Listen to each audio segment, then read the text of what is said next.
Metsolan maatila Maskussa tarjoaa pienimuotoista maatilamatkailua kotitilallaan. Pääpainomme on järjestää paimennuskoulutusta lampaiden ja ankkojen kanssa. Navetan vindiltä löytyy tunnelmallinen maalaisromantiikkaa huokuva juhlatila.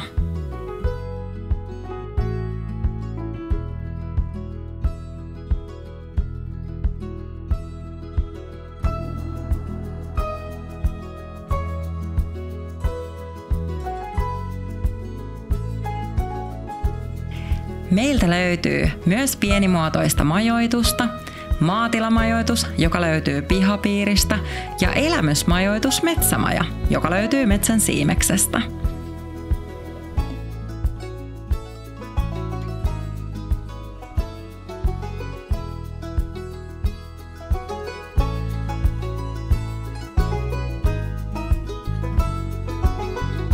Meille pääsee myös moikkaamaan eläimiä erikseen sovittaessa, jolloin järjestämme kierroksen eläinten parissa.